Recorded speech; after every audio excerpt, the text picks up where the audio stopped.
So hello, everybody. Welcome to our June 19th Rio Explore Academy Rio Rancho board meeting, and we'll do a quick roll call, and we'll just go around for everybody introduce themselves. And with here, Michael Mizajewski, board president here.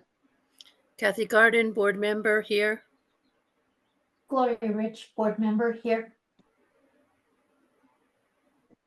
And also in attendance, we have Jackie Bogue, the head administrator, and Karen Warner from Alliop as our liaison. Okay, so let's get into our agenda here. Has everybody had a chance to review it? Yes. Okay, do we have anybody in public comment? Karen? The only people here are Ms. Hughes for an agenda item and Mr. Padilla, so I don't think there's any Okay. public comment. Okay, so then we will get an approval of our minutes from agenda. last meeting, agenda, and then has anybody have any questions or changes to that? Otherwise, do we have a motion to approve it? I'll move to approve the agenda. All in favor? Aye. Aye. And now moving on to the minutes from our May 28th meeting. Has everybody had a chance to review, and are there any changes or alterations that need to be made before we approve that? Reviewed them, they're okay. Okay, so Gloria, will you, do you want to make that motion to approve? Yes, I had motion to approve last month's board minutes. I'll second it. All in favor? Aye. Aye.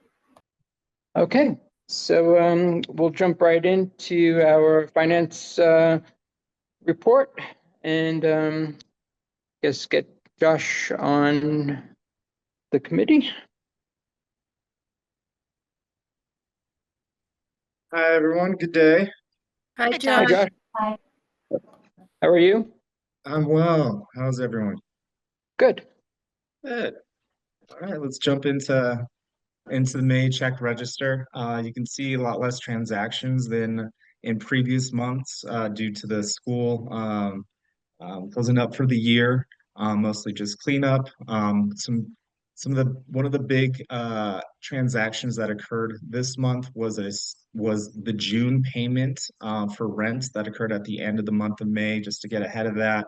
So in June, you won't see a payment for rent whatsoever. The rest of that money will be used just to clean up any excess or outstanding invoices that the school has, and then have some positive cash flow going into July for the payments to payroll.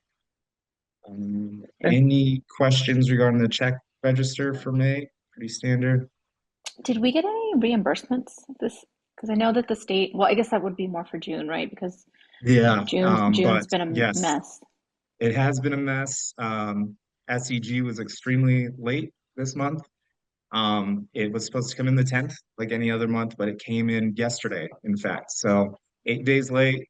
Luckily, the school had enough money to run payroll. So really, the strategy this month is making sure we have enough in case July is late, like it was last year, to run payroll as well. So if we don't pay a lot of the invoices, which we should be able to pay all of them, I'll make sure that there's enough going into July to make sure that we have that first July 15th payroll taken care of. Please, because that was rough last year. Yeah, nightmare. Yeah, absolute nightmare. Yeah, I completely understand. But yes, the school has plenty of money now. Some reimbursements did hit, some pretty large ones. We're going to be submitting some other reimbursements to completely clean out most of the funds at that point, but those will hit in July. Okay. Any other questions with the check register? Okay. None Move heard. on to the bank. Moving. Okay, move on to Yep. the bank reconciliation. The school began with a balance of roughly $154,000 in the beginning of May and ended with a balance of $55,000. at the end of May, have receipts of roughly 480K and disbursements of 580K. Most of that has to do with the payment to rents for June, or else the activity wouldn't be as low as it was in this month. Expected general ledger and general ledger both match. The only difference is we had to initiate some journal entries to clean up some funds that were hitting some title funds that needed to go into operating. Okay. Any questions? I will show you those JEs. Okay. So those in the amount of $3,741.54. And these are just cleanup JEs, moving them out of some title funds so we don't go over expenses in those title funds and into operating. Okay. So do we need to vote on the journal entries separate, or can we do them all as the report in its entirety before we move on to the bars? You can do it all together. Okay. So I'll make a motion to approve the bank reconciliation and check register as presented, and look for a second. I second. All in favor? Aye. Okay. Thank you, Josh. And move on to those bars now. All right, so we have two bars. This one is for SB9 state match cash. So the school is finally awarded some SB9 funds. Hopefully to come in by the end of the year. They are supposed to. They haven't been received quite yet. But that is the amount of $24,998.34. We're going to be moving those moving some expenses around so they hit software and supply assets of $5,000 or less. So we expect to use that money this year. Okay. Any questions? No. Do we know how They're much not- we'll be getting, like moving forward, or is it just like? No? It's Okay. yeah, they kind of let us know towards the end of the fiscal year. Next year they will let you know. Okay. Yeah. So I will make a motion to approve the bars and Excuse me, we have one more, Mike. Sorry about that. okay. And so this is an increased bar for Title I. The school was awarded more money in the amount of $56,934. So that jumps up their Title I funding quite a bit. And we want to use the excess that the school received this year for instructional assistant salaries. So that full budget this year will be $97,911. Okay. Great. That was a nice adjustment there. Yes, pleasant.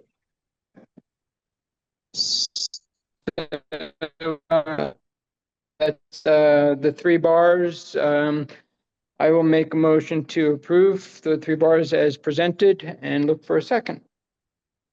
I second. All in favor? Aye. With it, Aye. It was two bars, Mike, not three. Oh, it was just that it was two lines on that first one? Yes, correct. Yeah, just two Okay. different expense Okay. expense lines. I was thinking that it was two different bars. Okay. I will correct myself and I approve the two bars as presented and look for a second. I second. All in favor? Aye. Aye. Kathy, are you there? Aye. Thank you. Okay. So now we're moving on to the forecast. Okay. So we skipped a couple months since we last showed you a forecast. So there's been quite a bit of changes. We updated the kitchen infrastructure revenue to any construction or property related items because the school doesn't have an LPA in place, so we can't really do those things associated with that grant. So in that, that revenue and expenses were wiped from the forecast. But we had some SB9 revenue that was discussed, as well as some Title I funds that were added to the forecast. Payroll and benefits have been adjusted since the past 2 months that we haven't shown you a forecast. Updated expenses to transportation, and then we did find some savings in property services, having to do with the infrastructure grants, and also Jackie made sure that she was within her budget for any supplies. So there's a little bit of excess there towards the end of the year to help save with savings of the school. Again, we wouldn't meet our bond covenant this year, but we knew that quite a bit ago. But we'll have a positive operating income for a year of around $68,000 to $70,000. Question. Being that I know we're starting audit season, I'm not making bond covenant. Is that going to be as bad of a finding as it was last year for this year? It'll still be like the same finding. It'll just be a Okay. repeat finding. Okay. It won't be any worse though. Okay. Because I know that last time they mentioned, but last year we ended in a deficit. This year we're not ending in a deficit. So that's Yeah. the big difference. Okay. That's the big difference, and it's really up to the investors how bad it really could be. Okay. So that, yeah, that would really be up to them, and what more information. Usually they just want more information throughout the year and more reports monthly, and instead of waiting till the end of the year or even quarterly. So it's really up to what they want. Okay. Thanks.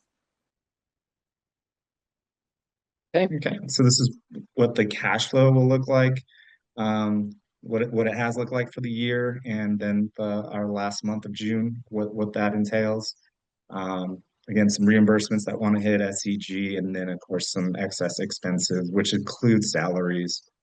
Even though it says it hits in June, we are going to be paying the teachers throughout July as well, but we have to book the liabilities into this year, so it will hit the cash for this year. This is what the cash flow looks like for the year. Again, that dipped down due to the double payment in June that we have to book as a liability. And as far as next steps, we had some accomplishment. The budget was submitted and approved by PED, so all set there, along with the salary schedules and the calendar. As far as the next 30 days, the audit has begun. They started a little bit earlier this year. We did have an on-site visit yesterday at the school where they asked for some samples. And then it will continue on until the end of audit season, which we expect that to be late October, early November. So we are submitting any submissions and requests that they have, as well as following up with the auditors. Okay. Question, Josh, before Does you anybody have leave. any? Yeah, There I do. So we met with the state, was it last week? Everything's blending Yes. together. Um, Mhm. The conversation that Sarah Cordova mentioned in regards to any salary, are we okay? Are we fine to move forward with Yeah, where we're at? Okay. the salary, Katie looked at the salary schedule and you should be fine. Okay. She said, so should be fine in order to meet the obligation. I guess you were really the only school that they asked that about, I heard that. which I know. is interesting. Mhm. Yeah, I thought that was interesting too. Yeah, they were not happy about moving to a 4-day week school. So I think they're doing whatever they can to kind of strong arm schools to not do that. Think we will see it for 1 year, and I doubt they're gonna let it slide by next year. Right, right. Is Really, what I am anticipating. That's what we thought the way that initially. they set things up. Yeah. We did, and so we'll see. We'll see what happens. I know. I don't know. We had a meeting last week. I did feel that it was interesting, but yeah, I'll be surprised if we get the same multipliers with the calendar for the 26-27 school year, like we did Yeah. this year. Yep. And they Yep. didn't think it through. No. They don't want 4-day, then you shouldn't have made it more amenable to the budget. Right. And they did. Exactly. But what concerned me the most about Sarah's comments were she still doesn't seem to understand why charter schools that are growing are at such a deficit with her funding formula. But she keeps saying, but you're getting more money. Yeah. Hey, we admit we're getting more money, you know. Based on last year's salary or last year's population. And if I keep But let's, growing, yeah, it's not me. I mean, it's hello, inflation. I know Yeah. it's like, you know, the analogy of like when you get a pay raise, but your insurance and your ERB and all these things go up, so you actually don't get a raise. It's sort of like that, right? Like I don't understand why she really seemed annoyed. Like we're getting more money. Well, yeah, okay. So I'm thinking they did some calculations in house that nobody's happy with, is what's probably happened. So you're right. It's enjoy your 4-day week because you might not have it next year. I just wanted to clarify that we were good on salaries because I thought we were fine, and it's already going to be tight as it is, and I just did not see any wiggle room to add more with the projection that we knew was coming. So I just wanted to make sure that we were good to go and that we were going to have any big surprises. But if we're good, then and if everything's approved, I feel confident going into July. Thank you. Well, All right. Thank you very much. Any So other the- questions? No, but there's one more item in the finance section. Mhm. With Axiom Oh. leaving, they did provide a contract for doing audit work into the next year because the FS school year 25 audit will continue through this summer and early fall. So Josh, I don't know if you want to discuss it, but that's, yeah, there you go. Sure. That's the next item on the agenda. Sure. Right. With the audit crossing fiscal years and our contract ending at the end of June 30th, 2025, we spoke with the V Hill Group. They suggested that we handle the audit because we have the historical context and what happened this year. It's easier for us to do that, and instead of them just kind of picking up the pieces and submitting them, it's more likely that the school would have more findings because they don't have that historical context. So this is our proposal, our contract, which we would be asking for um, 15,000 uh, for work through July 2025 until October 31st, 2025, where we will be handling anything related to the audit, while the V Hill Group will be handling all your other business management needs in the background. So yeah, we separated the pay of 15,000 into monthly installments to help the school with cash flow. But we can amend that if need be, if you wanted a lump sum and it was agreed upon that you wanted us to do the audit. I do want to mention that the V Hill Group did state as well that if they handle the audit, their fee would be going up as well. So Okay. Any questions regarding the proposal, the proposed contract? I'm just reviewing it right now.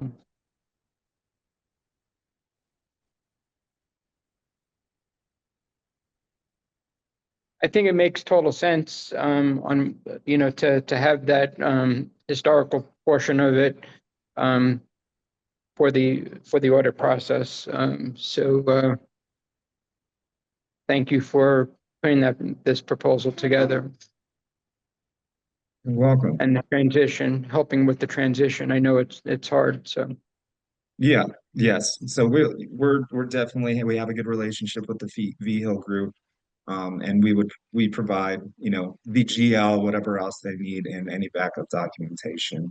But it is really difficult because we've had to do the same thing for other schools when you don't really have that historical context or access to the programs that were used for the year for sampling and answering any type of questions that the auditors may have throughout the process.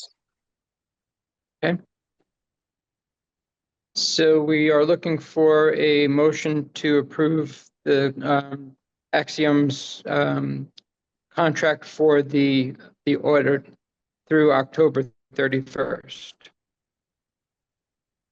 I will move to approve the Axiom contract to guide us through the audit from now through October 31st. Do I have a Second, second? yeah, Okay, second. thank you. Thank you, Gloria. All in favor? Aye. Thank Okay, you, Josh. and thank you for allowing the monthly installments, because that would definitely help as far as our cash flow. Yes, you're welcome. You're welcome. Thank you, Okay. Josh. Oops. And With that, I'll send you back into cyberspace, All right. Josh, if I can just get your Thank you name. all. Josh. Thanks. We'll be in touch. Have a good one. You too. Okay. Let's see. Okay, so now moving on to the school leader report. I'm going to turn it over to Jackie. Hello, I'm not on. I was going to share a quick graph. I don't know if Karen had that up. If not, I can see if I can share it. It's elementary data. I just wanted to kind of go over a quick graph that I wanted you guys to see for the year for both reading and math in regards to iStation. Do you want me to And share it, so, Jackie? It's on the agenda, but I can share it if you'd like. oh, please do. Okay. I mean, you can share too if you'd prefer, but Well, sometimes my here we share go. comes out. Here we go. Thank you. All right, so what I did, you have a lot of lines. So the top one, this is our ELA data for K5. I have not done it for middle school. So you'll see the red, or I'm sorry, well, the blue. So the blue for first grade, second grade, third, fourth, and fifth. This is where the cohort ended. So kindergartners ended at the blue line last year. And you can see they came in at the red line. Yellow is where they dipped in the middle of the year, which is pretty normal. And then green is where they came back. So we did see some rise in most grades. We did put a pretty lofty goal for all grade levels. I think we wanted to grow about 15% over where they came in at, just because we did have some baseline data, and majority of the students have been with us, and they might have been a little lofty, but I am pretty pleased to see that majority of our students did end better than where they started from the previous cohort. And as you guys can remember, third grade last year, we're going to look at math in a second, but third grade last year, remember, was our most struggling group. And so those are now our fourth graders. They did still have some growth, which was good. I was pleased to see that. Fifth grade, again, that's going to be another one of our COVID groups. And so, yes, we're still seeing small growth within their reading. Vocabulary right now across the board, we know, is one of our biggest deficits. Students just are not seeing, we're not seeing students with the word skills, the vocabulary that we would like. Writing is still something that is a struggle because of where my fourth and fifth grade students were. In January, the state brought out the proposal for the New Mexico Literacy Summer Reading Program.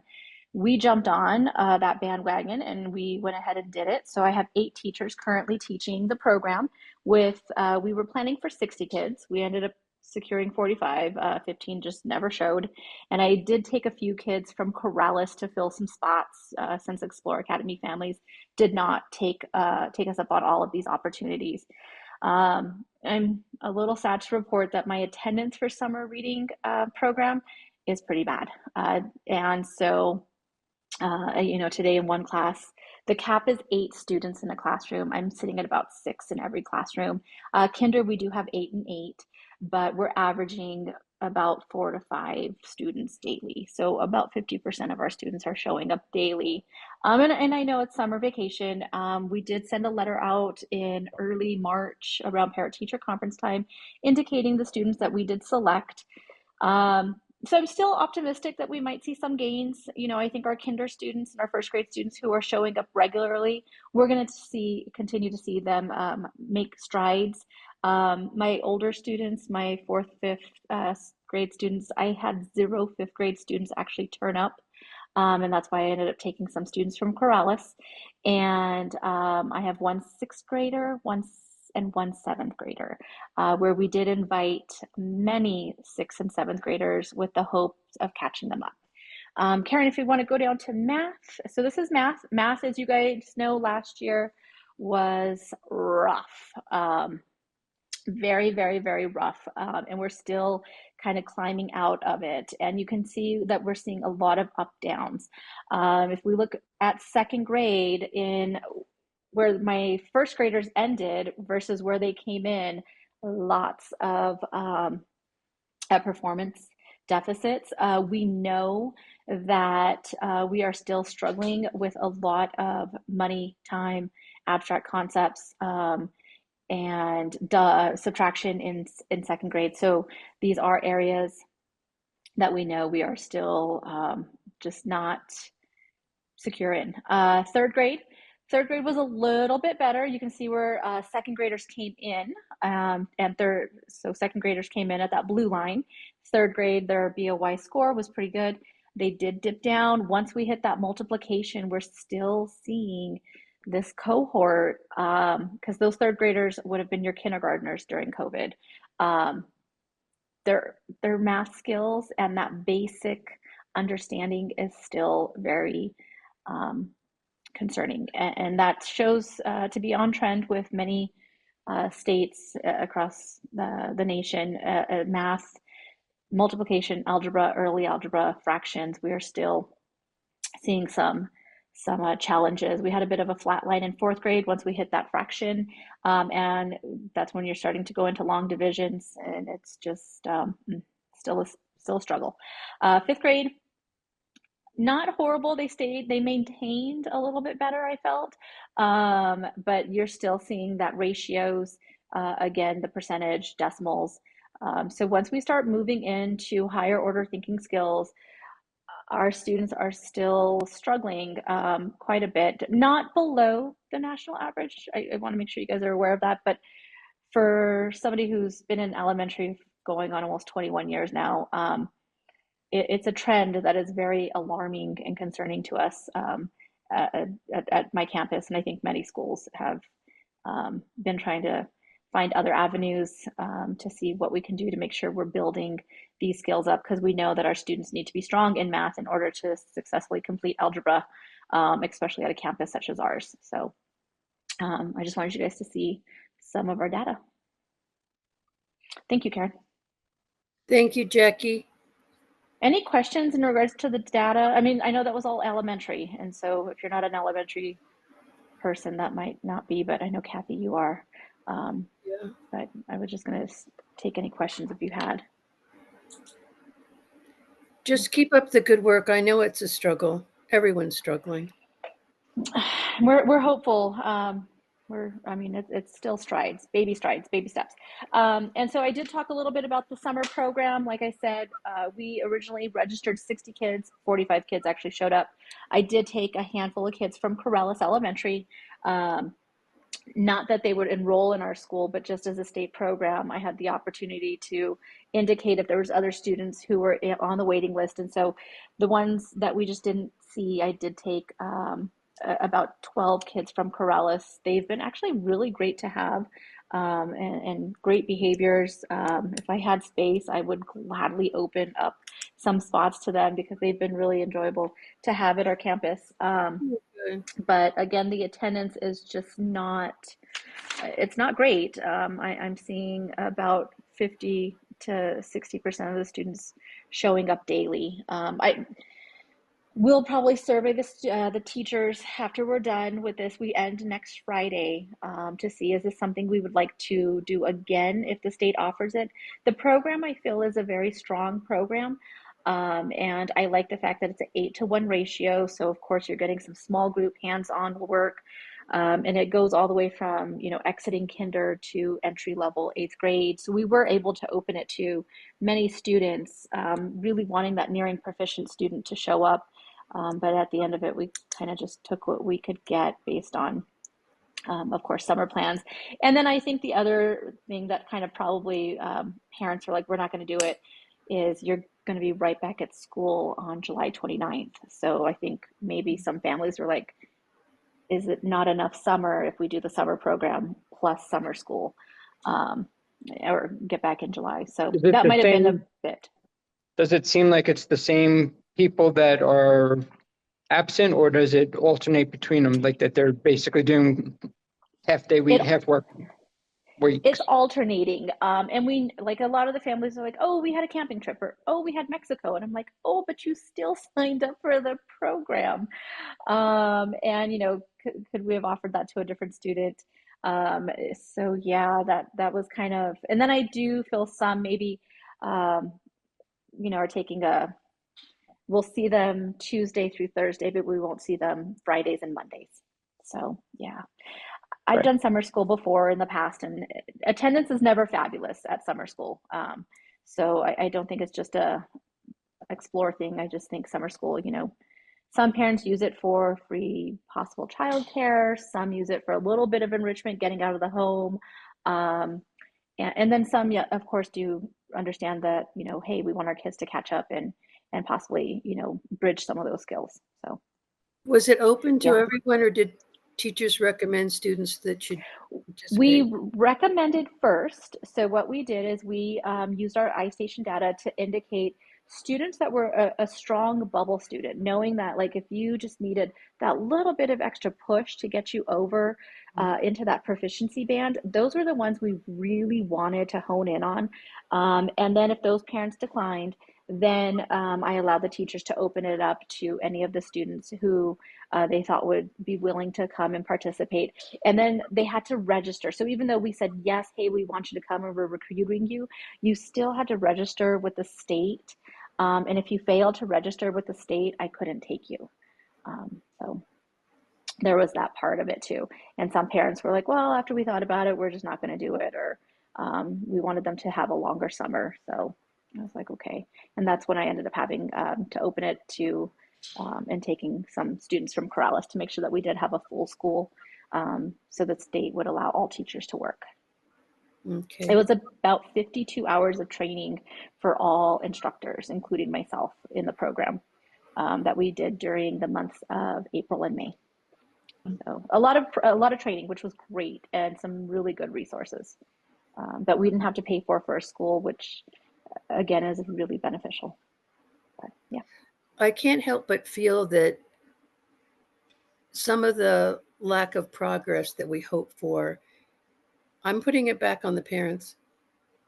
I'm putting it back on the parents to not really being committed to encouraging their children in school, allowing them too much screen time, not making attendance, not valuing the importance of attendance, and then following through at home with basic skills. Yeah. I just really feel like we're not getting enough support there. I am optimistic, but then also very nervous with the 4-day calendar. Will our attendance improve? Will parents understand that, especially for our 7th and 8th graders, 6th, 7th, and 8th graders who have such a rapid calendar that they have to show up 20 days for an 8th grade term. And if you miss 5 days, you're going to miss a lot of instruction. The other thing that we are seeing, and I know Rio Rancho Public Schools is seeing it as well, the lack of students just turning in work. I don't know if you guys are aware, Rio Rancho Public Schools, if you have an 80 or better and 10 days or less, you do not have to take a final. Wow. That has been going on for a while. 85% of their population had to take a final this year because they had below an 80 and their attendance was so bad. Where I think they were trying to incentivize attendance by saying, hey, show up, have decent grades, you don't have to take a final. I don't know if it's working the way they wanted, because after Memorial Day, that Tuesday, Wednesday, Thursday was mandatory finals for 85% of the population. So it's attendance is everywhere. And I think the aptitude to do your work is also concerning at my school as well. My 6th and 7th graders, we had more students this year who just did not do their flavor projects. And if you don't do your flavor project, you're automatically going to fail. And so I don't understand. Yeah, it is also frustrating. Yeah, the parents just aren't willing to fight the fight to get the kids to follow through and get them to school. It's sad. It makes me sad. But thank you for all your good work and for Yeah, offering the program. thanks, guys. So that kind of wraps up data and all that stuff. Just wanted you guys to see that. I will work on getting some cleaner middle school data for you guys, hopefully in July. Thank you very much. Okay, so moving on to Karen now with updates and reminders. I know we got the gentle reminder as far as the the training. So I'm just going to go quickly through these items because the first one, yes, Mike, is just a gentle reminder that we're running out of days for you to get your trainings done. And that applies to Chris as well. Miss Rich joined late in the school year, so the CSD is allowing her to do her 10 introductory hours along with her 5 hours next year. So she has 15 hours to do, but it won't be due till the end of next school year. So, but we do have 2 board members who need to finish before June 30th and to avoid a ding on your performance framework about your governance. So mark that as a priority. It's on my plan to do it this weekend, so. Okay, I figured your Alaska trip got in the way, but the second is the ALIOP ELS update report, mostly about what's been happening, what we're going to be doing through this summer before school starts again. If you have questions, let me know. Justin is also preparing some school data, but didn't have it ready. So I had it on the agenda, but we don't have it ready. And then the last one is the mission goals. So we do have that data. And so I just wanted to share that with you. A reason for celebration, I think, because your kiddos did pretty well. If you remember your mission goals, just as a reminder, in your contract, you have your mission and 2 mission goals. The mission goal for the mid-high was, well, grade 6 and 7 so far, is that they're going to pass more than 80% of their seminar exit exams to get, well, actually more than 70% to get a meets standard, more than 80% to exceeds. And then in the elementary grades, we have these surveys about flavor and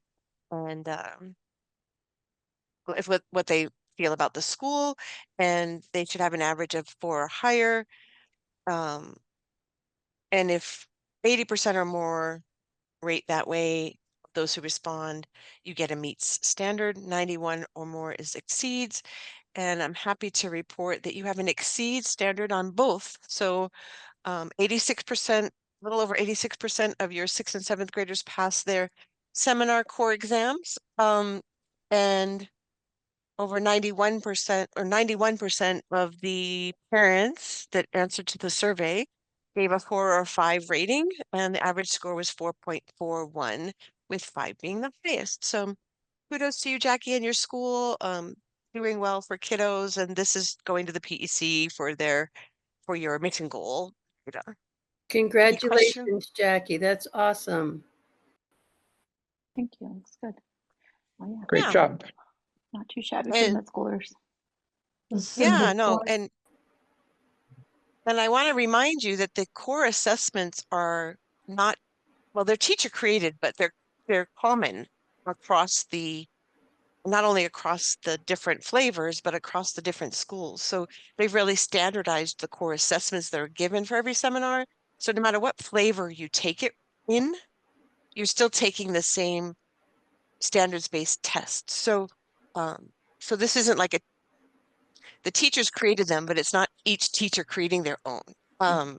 So it's a common assessment. So that's, even more adds more value to the percentage, knowing that it's a standardized as much as we can across our schools that use the model. So, that's wonderful. Congratulations. So that's all I have, unless you have questions for me on that. No questions. And guess moving on to the bus contract. Yeah, I'm going to promote Lisa to speak to that. Okay. I think we talked last month about the RFP, right, Jackie? Yes. Okay. All right, Lisa, Good evening, hey. everyone. Thank you for allowing me to be on the agenda this evening to go over the proposed bus contract as well as the memorandum of understanding for this coming school year. I'm going to go ahead and share my screen with the bus contract so that you all can see that. Are you able to see my screen? Yes. Yeah, Yes. it's small, but we Perfect. see it. Let me see if I can zoom in. Hmm. It won't let me zoom. Oh, wait, hold on. Is that better? Yep. Yes. Perfect. All right, so this is the contract moving into next school year. We did talk about the RFP, so we are still with Herrera Bus Company for next school year. We did petition with the PED to allow us to add a fifth bus. However, they said no to that, so we are still with 4 buses. Our reasoning with that was because of the growth that the school is undergoing, so that we could still continue to provide transportation with enough seats for everybody. They unfortunately told us that we still have enough seats for everybody. Part of that is going off of 3 to a seat, which we know is not feasible with putting elementary students and secondary students on the same bus. So what we are proposing to do is propose the contract with what they've approved, PED for the 4 buses.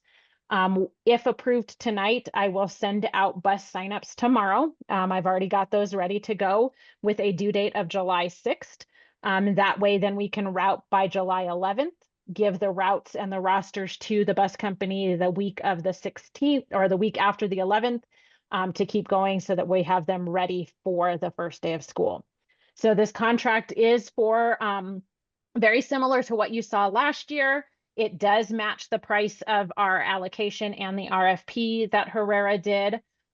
It's their basic contract with everything. We went through the calendar for the 164 days.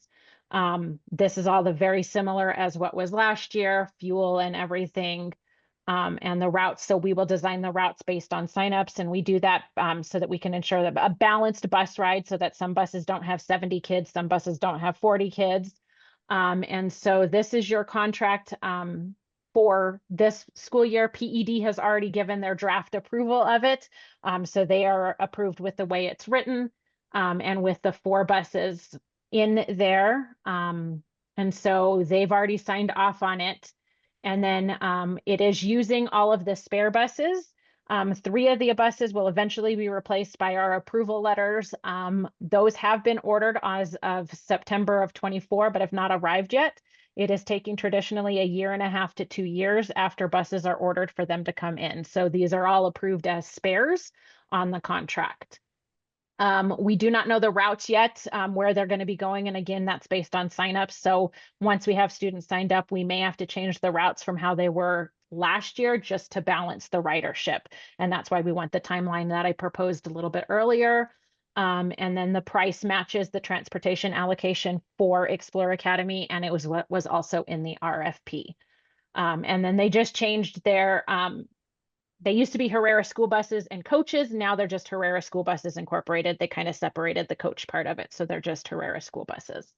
So that is the contract, which will also need an approval tonight. And then along with that contract, we would like to propose the MOU that we did last year as well. We did last year the MOU a little bit later after we jumped into knowing the regulations and statutes and things that we wanted the bus company to do. So this is the same MOU, but we want to sign it again this year with the contract.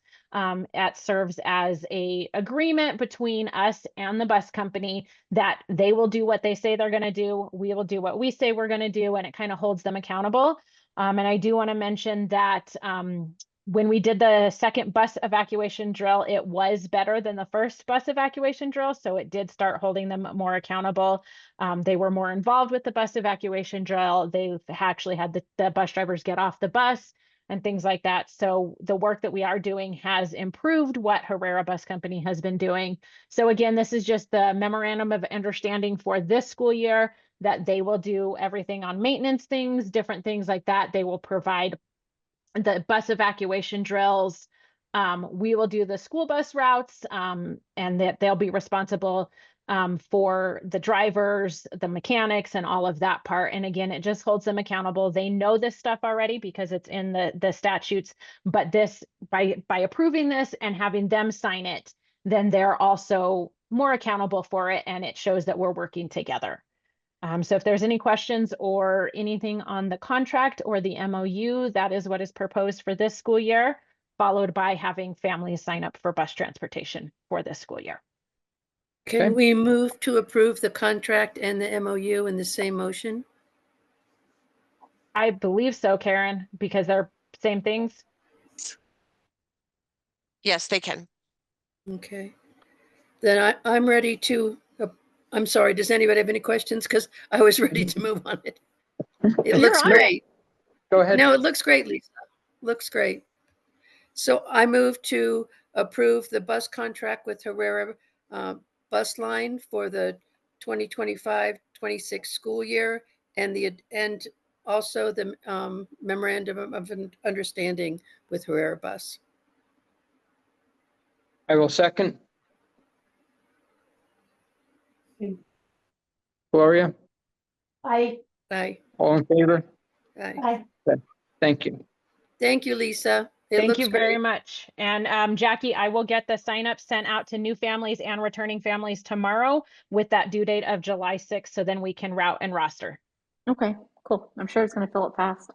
I'm Okay. sure it will. So, and then my Cool. plan is if it does fill up and we show the need for another 5th bus, I will petition the state for that as well. Okay, good. Just because, as you know, the more crowded the bus gets, the more behaviors, and that's lovely. Exactly. And our buses last year had anywhere from about 38 to 54 students on it, and PED told us we could cap it at 48. So we were right there within that cap because we had the elementary and secondary students on there as well. Okay, So I'll keep you posted. cool. Thank you. All right. Thank you, Thank everyone. I'll Thank be you. Have a good surprised night. if you don't need another bus, Lisa. That's why we tried to do it first, but here we are, and we'll do it on the back end if we need to. Thanks, Lisa. Thank you. Okay, so I guess moving on to the food service presentation. Yeah, Katrina's not here, so I'm Okay. just going to share with you that you have a contract with Genuine Foods, but we did an RFP. We want to, of course, renew that, and there's a price amendment though on their breakfast and lunch prices, and that's what's proposed. I don't have additional information, so I would ask for approval, but if you're not comfortable approving and want Katrina, I can ask her to come. I don't know, Jackie, if you can speak to any of this, but it is a slight adjustment on the breakfast and lunch prices for I those who can't, pay full price. yeah, I can't speak on it. I just want, my only question was, with the price going up, what's the reimbursement difference? 'Cause that would be my only question. But I don't think, Well, maybe we could skip this. Let me see if I can get a hold of Katrina because didn't know she wouldn't be here. But we could skip this and I could come back to it if I can at least try to reach her.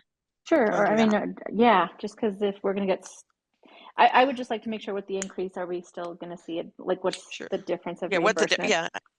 I don't know that it'll change much because you kind of need the Right. service, but Yeah. but yeah, let's find out. So I'll just move on to the next one and we'll come back to letter B.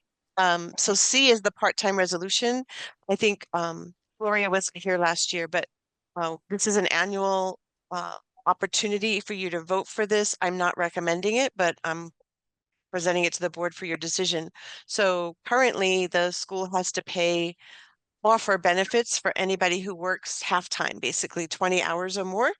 There is an opportunity to offer benefits to those who work between 15 and 20 hours a week. We have not done that in the past. I don't think we have many employees that it applies to, but nevertheless, it is an opportunity annually. So I bring it forth to you for a decision. If you're not interested in doing so, I would just say that your motion should be to decline the opportunity to offer these benefits. But again, welcome. I'm happy to answer any questions or discuss further with Jackie if you'd like, but it's an annual opportunity to offer full benefits to those who work 15 hours or more instead of 20 hours a week. I would make a motion to decline the offer as we did last year. I'll second it. All in favor? Aye. Aye. Thank you. Okay, so now moving on to D, the 26 school year contracts, financial services and legal services. So I would just say that I just wanted the board to be aware that Jackie did notify both financial and legal providers that by phone or email, and then we followed, which tried by phone, but if didn't reach, I think with the lawyer, she had to send an email. And then followed it with so on the financial services, we followed it with an email to Axiom Analytics with a list of deliverables. So that's done. The contract, VHO Group has a contract proposed for the transition. As you know, that they're going to start working, actually they've already kind of started, but start working from now through January on the transition of switching to Aptifund. And they have proposed a contract there for your I think Jackie can approve it because if it's under 20,000, in which it is, but again, I think it's important for you to all be informed. So the contract with the VHIL group is linked there for your consideration, and I would ask and recommend approval. I think it's $18,000. Is it something like that, Jackie? Let me try Yeah, to it's reach it. 18,539, and then there's the 2,648 monthly for gross receipts. Is that, did I read No, that that's right? divided out. That's the Oh, okay. I was 18,000 like, divided out. okay. So I'm like, it's how is this? 18,000 something plus gross receipts tax, of course. So Okay. services have So our gross receipts monthly tax. bill will be the two. Okay, much better because when I was doing my math, it was looking high. But thank you for that clarification. Now I feel so much better. So Yeah, yeah, so it's like 6 or 7 months, right? So yeah, it'll be July to hopefully January. yes, Okay. July 1st through January. I think they put 31st. Yeah. So yeah, it'll be the 18,539, which is great. And then the Aptifund, no different than like we were paying for the software for Mosaic and the Axiom part. That'll be the 16,000, and then the startup of $3,360 for those two things. Yeah, so Yeah. I didn't actually put that for approval on Oh, this agenda, but we could talk about that. I think it's important too. But I guess I would just stop for a moment and ask the okay. board to consider the contract with the VHIL group for the 18,000 for the 7 months to do the transition with the school from, providing business services and transitioning from the Axiom and Mosaic software to the one Aptifund software that we want to use. So that's the proposal for D1E, a contract with the VHIL group. Mhm. Okay. We need I will approval make for a that. motion to approve the contract with the VHO Group for the transition from Axiom to the VHO Group. I'll second it. All in favor? Aye. Aye. Thank you. And then similarly on the legal services, I thought I would have a professional services agreement for you to see. We already approved this at the last meeting to switch from the Charter School Law Group to Miss Matthews. And we agreed that the vote included that it would be finalized by the chair and head administrators. So the fact that I don't have it tonight is not a huge issue. But I didn't notify Patty, so it's on me that I didn't send a notification to her asking for the agreement until today. So I'll have to just circle back on that. It's going to start July 1st for her. So we'll circle back with the board and the chair and we'll bring it to you next month if that's okay. Thank you. And then number 3 is about the ALIOP quote. So there's 2 portions to this, and I'm going to let Jackie speak to this, and I can help if you want, Jackie. But basically, there's the core services, which are all model related, which are quoted with ACEs at 410 per student, but Alicia and Jackie negotiated 340 per student. And then there's the supplemental services, which are individual professional services that aren't tied to the model like yours truly, who you can opt to hire or not. And so, Jackie, I'm just going to turn it over to you because it seems weird for me to talk about it. So No problem. And so now I know Chris, myself, and Mike have met with Alicia in regards to this. And so the core is what was reduced and brought down. And so I would like to make sure that we do move forward with that. The only supplemental that I don't have a need for at this time was the athletics. That still kind of stands. Other than that, all the supplemental services I would like to retain. Um, I think, I mean, I realize it's only a $2,500 difference to say no thank you to athletics, but $2,500 is a pallet of paper. Um, and right now, a pallet of paper is a little bit more beneficial than athletics that I just don't have the need for. So for that, I would like to make sure that we do continue to utilize the Alliop core and 98% of the supplemental team, just for you guys to be aware of. Yes. I agree with everything that you said, and thank you for negotiating that price down a little bit. That obviously helps with those ancillary add-ons. So so I'll make a motion to accept the educational model support from Alliop as we just described. Perfect. Do we have a second? I second. Thank you, Gloria. All in favor? Aye. Aye. Okay, so there's a couple of nepotism waivers that are over there for presentation. Both sister-in-laws, correct, Jackie? Correct. Yes. Yes. So Stephanie Wenzel, SLP. It's just much nicer to have a in-house SLP and not a contractor, as you guys could imagine. We're growing with our services. And then Sarah Bogue, I've actually worked with her for 16 years at APS. She recently married my husband's brother a year and a half ago. But she is a remarkable special ed teacher, and we desperately need we're growing as well with special ed. And I do need somebody who is super strong at writing IEPs, reading IEPs, and just more of the legality pieces. And so I did recruit her. It took Danielle met with her. Danielle Nee, as some of you guys know, our director of special ed, met with her.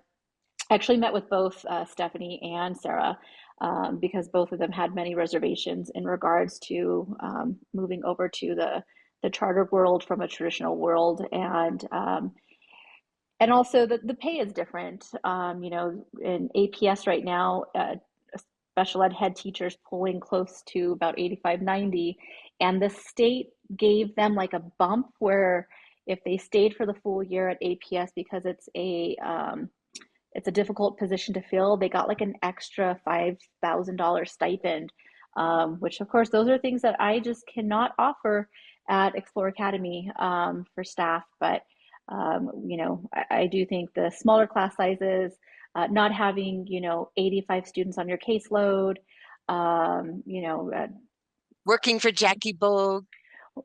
there's there's yeah, so I think their wealth of knowledge is needed. You know, I know Skip is amazing at special ed, and oftentimes I'll shoot him an email. But having somebody on campus who is just strong for special ed, it is needed. And for those of you who have been in education, you know, if you have somebody strong in special ed, they're like a unicorn, and you want to make sure you recruit and you keep them happy. That's right. Because it makes a world of difference with not only families but also students and just the day. And we are seeing our special ed enrollment is increasing quite drastically at Explore Academy. So those two are desperately needed, guys. Yeah. And I just wanted to say that for those of you who may or may not know, it's the same as in traditional school districts. You can hire a relative of the head administrator / superintendent, but it needs a board waiver of the nepotism rule to do so.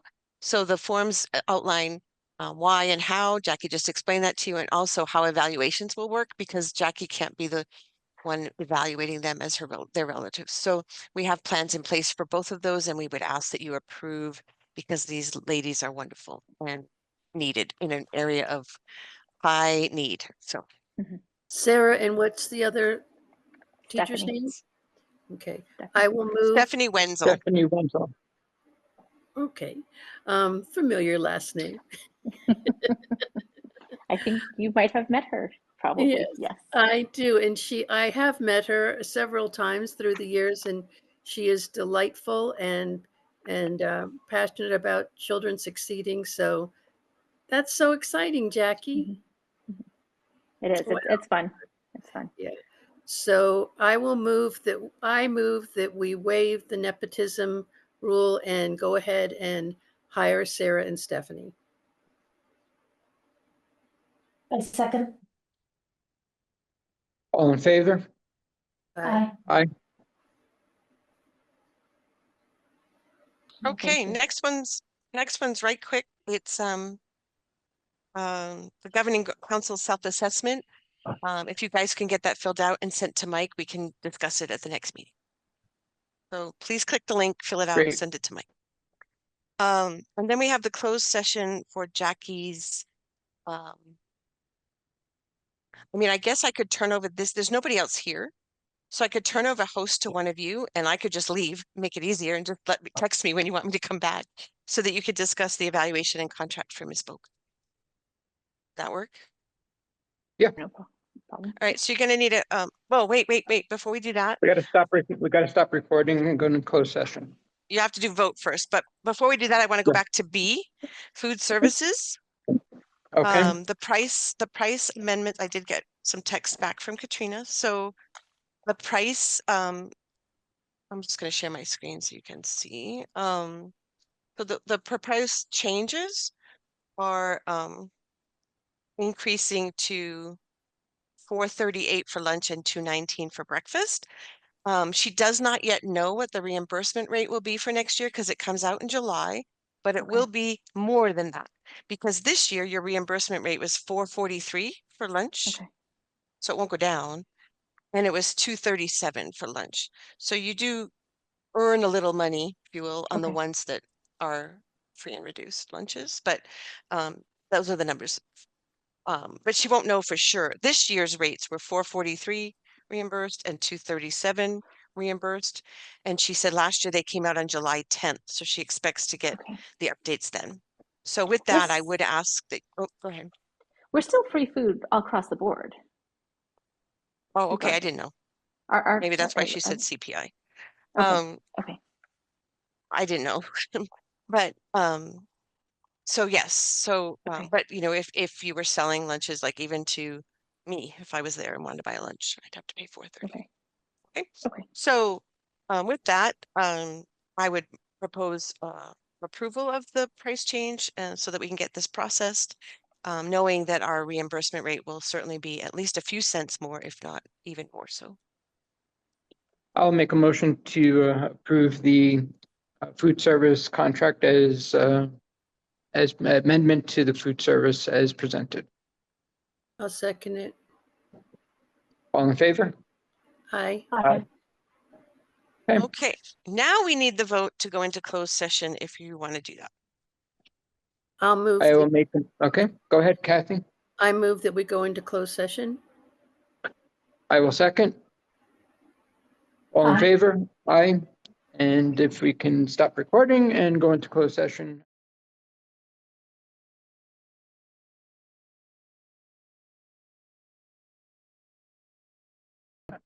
Thank you.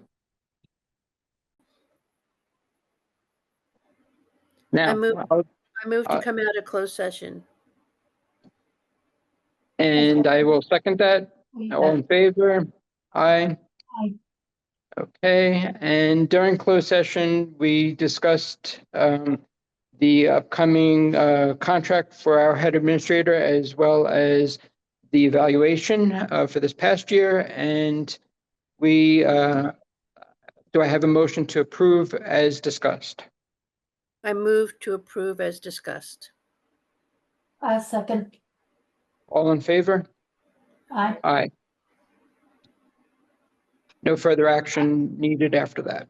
Okay. And now we have another closed session for facility if we need to. Do we have any updates that are needed? Okay. So if I'll make a motion to go into closed session to discuss facility, and I'll second it. all in favor? Aye. Aye.